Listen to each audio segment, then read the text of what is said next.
Hello, and welcome to what is the first of hopefully 3 different videos that follow my chaotic summer sewing exploits. I really hope I used that word correctly. This week, I guess we're gonna be working on a 3-piece, 4-piece cottagecore peasant woman ensemble that I'm very, very excited about. I have in mind a long chemise layer that's kind of like an underdress, and then I have a green circle skirt and a blue very trendy cottagecore blouse with some boning detailing, which I have all drawn up, which I'm very excited about because I think it looks so beautiful and I want to wear it and prance around in it. I also have a couple patterns. I have this pattern, which you cannot read. It says strapless bodice pattern without boning. It's a pattern that I lifted off of a dress that I thrifted that actually fit me really well. So I'm going to use this and Frankenstein it and give it straps for the chemise layer. And then I also stumbled upon this pattern, which was for a Mary Poppins costume that I made senior year because we had all of this leftover white gauzy fabric for my sister's wedding. And I used it to make Mary Poppins white Jolly Holiday dress, I think is what it's called. And this pattern actually is perfect. So I'm gonna be stealing pieces from this one to reuse for the top. And the circle skirt is the circle skirt, so I really don't have to worry about that. So let's get started.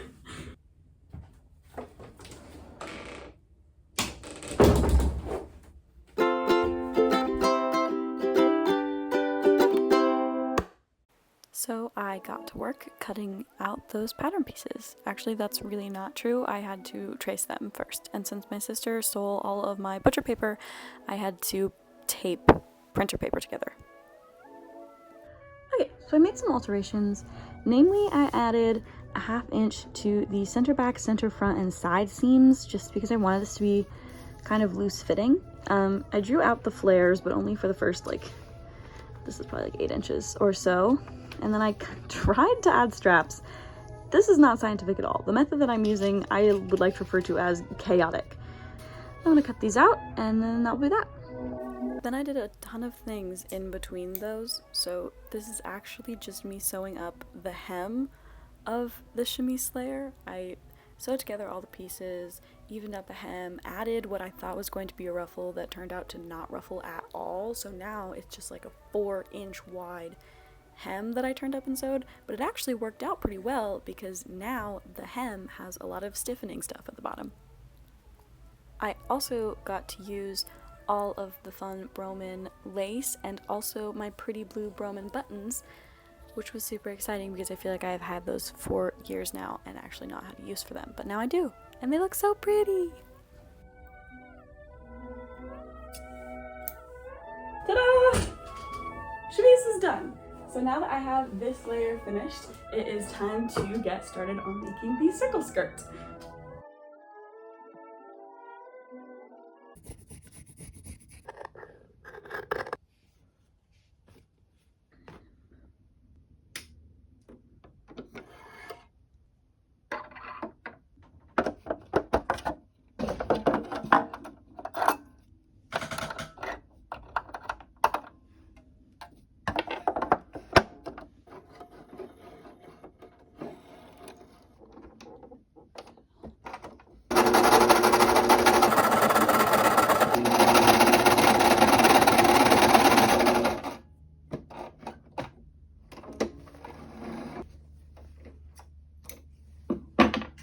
Ka-chow! Circle skirt.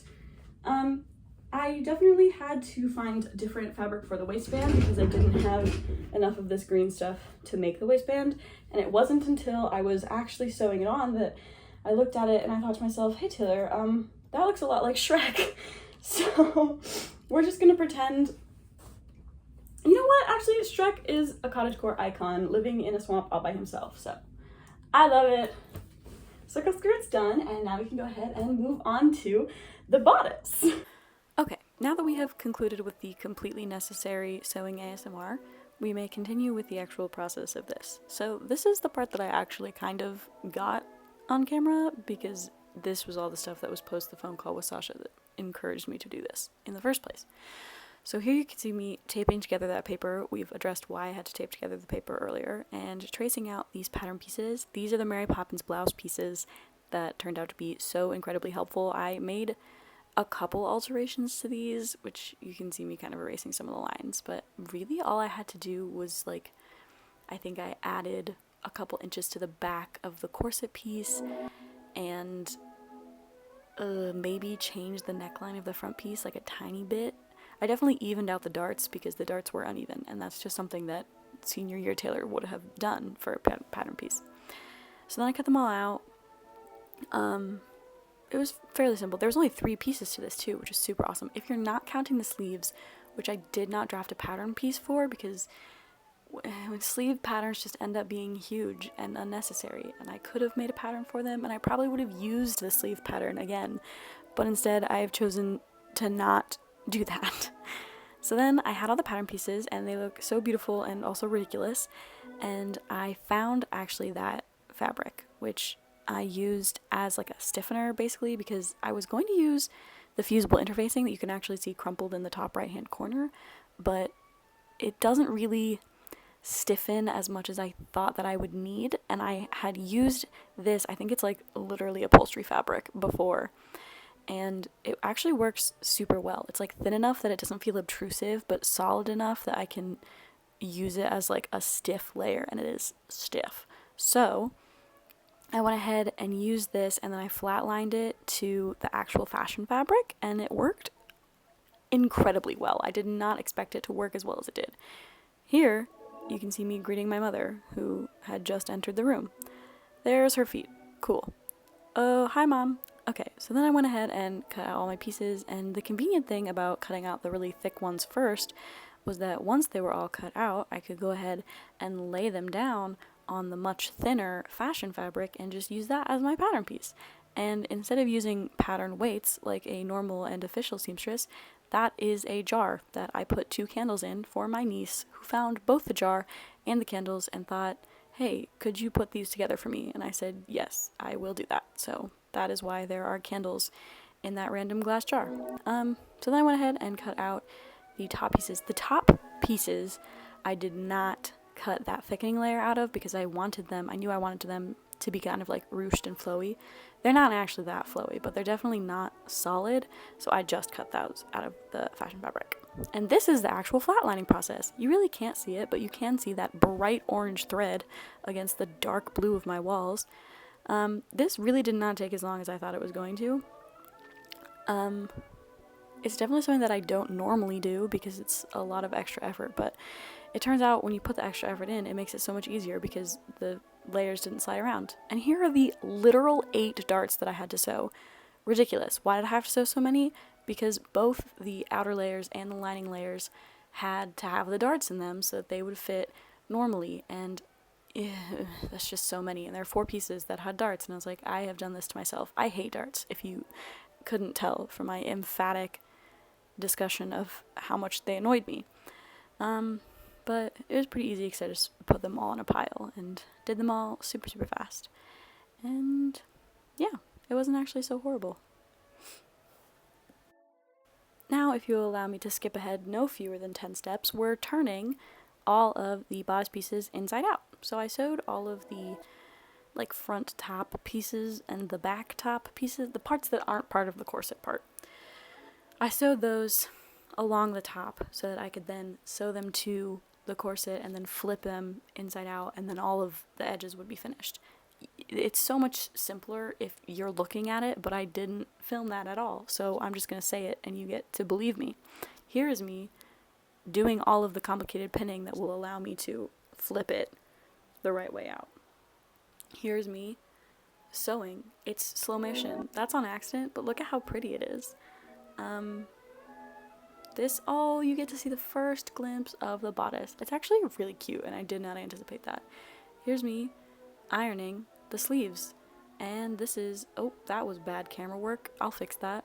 Here is me gathering the sleeves, which again, I did it the way you're supposed to, and it worked so much better than if I had done it the way that I usually do it. I don't know why I don't just do things the way that you're supposed to.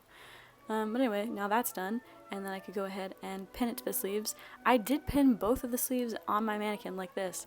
It was not easier than pinning it just on my lap, but it did teach me that I could put my phone in my little hanging planter and actually get a pretty good vantage point of what I'm doing on my dress form. So that was cool. Then I got to go ahead and sew those up. And this also was not as grueling of a process as I thought it was going to be. So, you know, you gotta count those little blessings.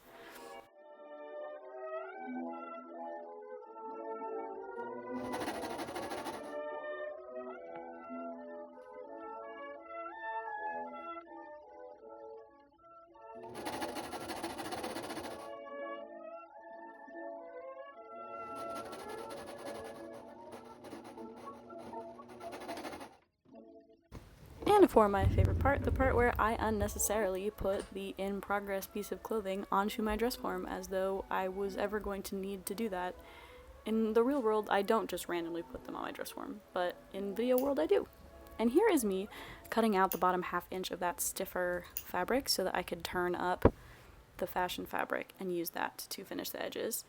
And this is me actually sewing up the back flap thing. Again, I skip a lot of steps, but it all comes together in the end, so is it really my fault? No. It's about at this point that I realized that I had not thought through how I was going to finish the sleeves, and originally I was thinking ruffle, because I always think ruffle, and then I thought, no, let's be a little bit more economical. What is easier and will be less weird to look at? And it was a band, so I made a little band, and pinned it on and sewed it on. We have a bodice, everyone. She's beautiful and I love her dearly already. And with that, we can go get started on the fourth and final piece of this little ensemble, which is the knit, like wrap shawl thing. And thus began the crochet day, or shall I say, the day of the crochet. The day that I crocheted all day. It was so embarrassing to return to this process of editing together everything and see just how much I had crocheted, and actually how much I had documented it, because there are a lot of videos of just this, which is crochet.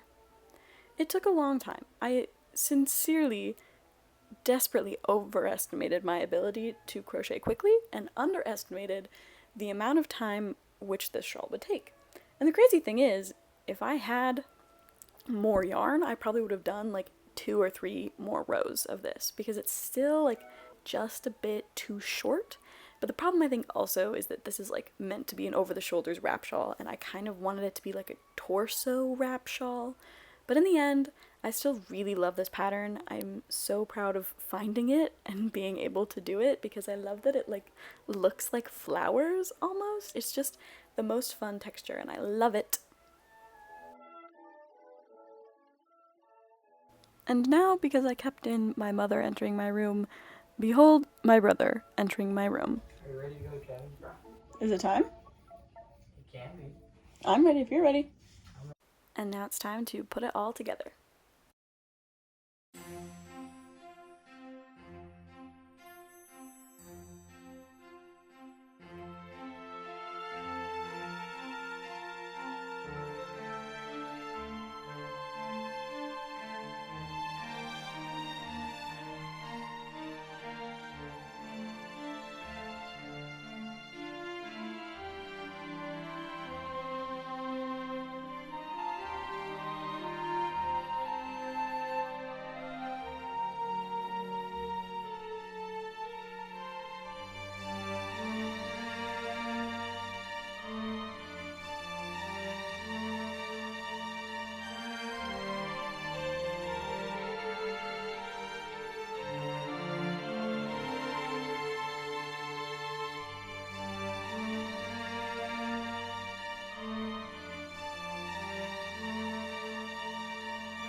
I'm actually so thrilled with the way that this turned out. I definitely do not usually see this level of success with accuracy from design phase to execution to the final product. Obviously there are some things that I would love to be able to fix. I think the back of this is a little bit janky. Like I don't know, I don't want to have laced all the way up, but I definitely think that this like isn't quite big enough to like properly close. But I do kind of like that it gives the little peak of the chemise underneath, so that's pretty cool. I think that actually the skirt worked super well. It probably should have a snap in the placket so that it won't like open weirdly, and the chemise has some like weird gathers, but I also love that it like sticks out from underneath the top. Overall, I'm just really pleased. It's so much fun to frolic in, and it gave me an excuse to go out and get this hat that makes me feel joyous, and it gave me an excuse to go running out in the backyard. So I'm really proud of it, and I had a lot of fun making it. So all in all, success. So yeah, the end.